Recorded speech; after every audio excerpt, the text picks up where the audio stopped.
Welcome to the weekly AI podcast. Today, ChatGPT and Gemini AI face off. To decode Stephen Covey's 7 Habits of Highly Effective People, our AI hosts will dissect the first 3 habits.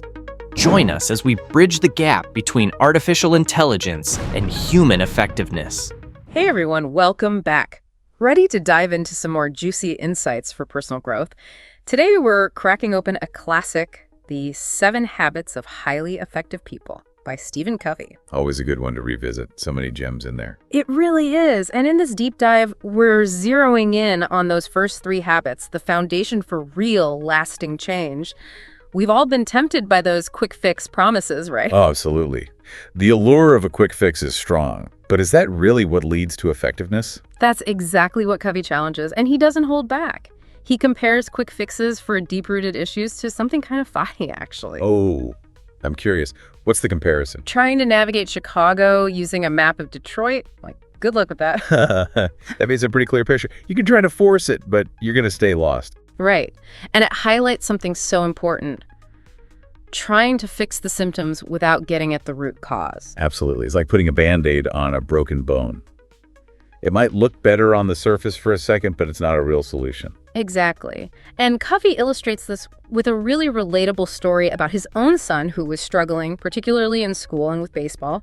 They tried everything to help him on the surface. Encouragement, positive reinforcement, all that jazz. And I'm guessing it didn't quite work the way they hoped?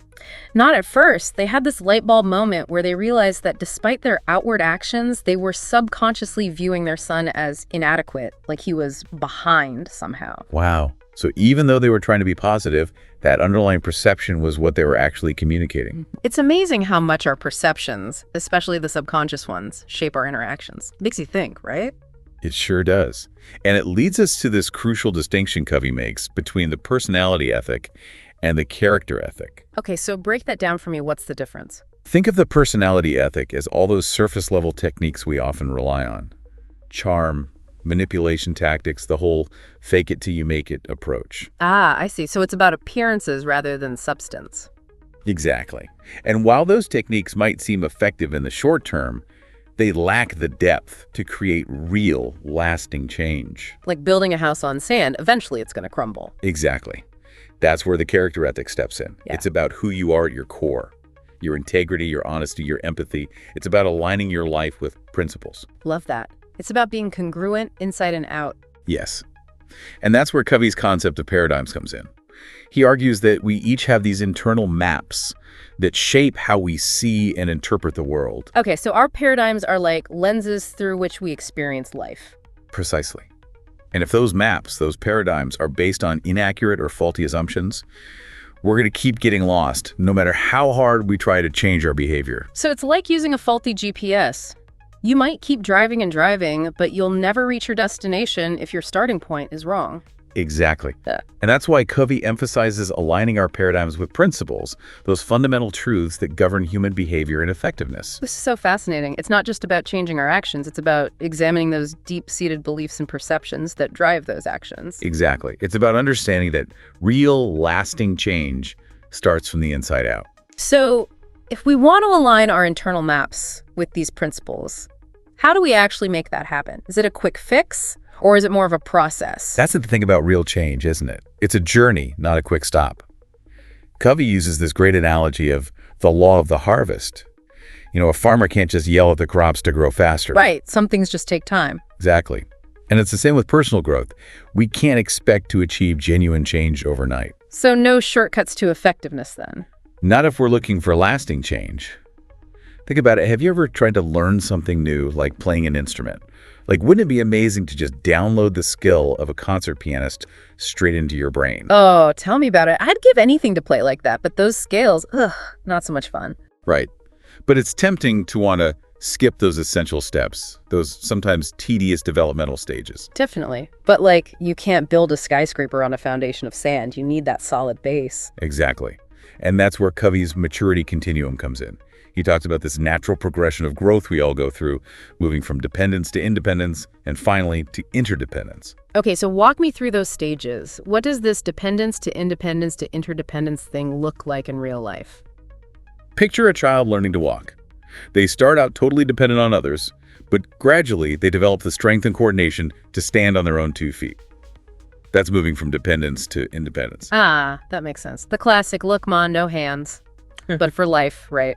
Exactly. And as we mature, we learn to collaborate, to combine our strengths and work together towards common goals. That's where interdependence comes in. But here's the thing.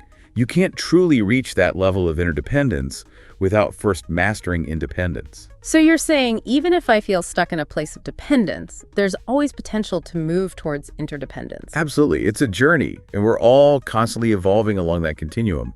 But it's crucial to remember we can't just skip steps. It reminds me of those get-rich-quick schemes.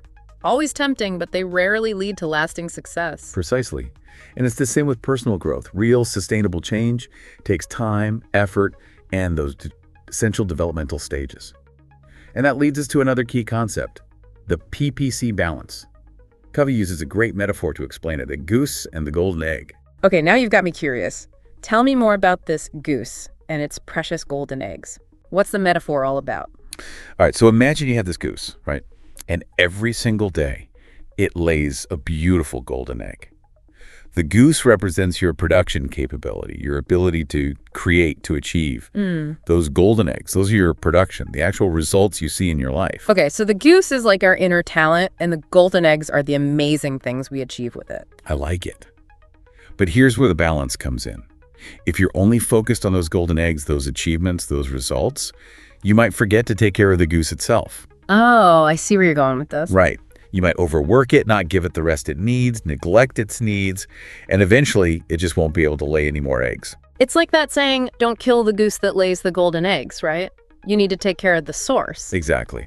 And how often do we do that in our own lives? We push ourselves, we strive for more, always trying to squeeze out every last drop of productivity. Oh, I'm definitely guilty of that. But if we're not careful, we burn out, right? Right. That's a sign we're focusing too much on the production, those golden eggs, and not enough on the production capability, the well-being of the goose. It's like running a marathon with no training or refueling. Eventually you hit a wall. Precisely. So how do we find that sweet spot, that balance between getting things done and taking care of ourselves in the process? That's the million-dollar question. It's about prioritizing what Covey calls quadrant 2 activities. These are the things that might not be urgent in the moment, but are essential for our long-term growth and well-being. Give me some examples. What falls under those quadrant 2 activities? Things like planning, taking time for personal development, nurturing your relationships, taking care of your physical and mental health. So it's not about being busy, it's about being intentional with our time and energy. Exactly. It's about playing the long game, investing in ourselves so we can continue to produce those golden eggs for years to come. I love that. It's about sustainability. And that requires a real shift in perspective. It does. We have to stop viewing self-care, personal development, those quadrant 2 activities as, selfish or unproductive. It's not selfish, it's essential. Absolutely. It's an investment in our overall effectiveness. And ultimately, that benefits everyone around us too. This has been such an insightful deep dive. So much wisdom packed into those first 3 habits. Covey's work really is full of timeless wisdom.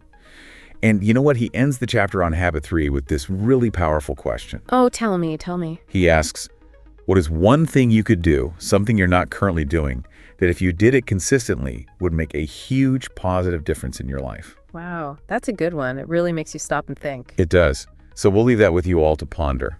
What's that one thing for you?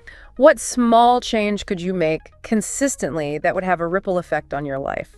Maybe it's something related to taking better care of yourself, like we were talking about with that PPC balance. Or deepening a relationship, or finally tackling that passion project you've been putting off. Whatever it is, make sure it aligns with those core principles, those natural laws of effectiveness that Covey talks about. Because remember, true change starts from the inside out. Those first 3 habits, they lay the groundwork for everything else. They're the foundation for building a life of integrity, effectiveness, and fulfillment. This has been fantastic. I always love our deep dives into these powerful ideas. Me too. And remember, listeners, this is just the start. There are 7 habits in total, each one building on the last. So keep exploring Covey's work, keep experimenting, keep striving for that effective life. You've got this. And until next time, keep on growing.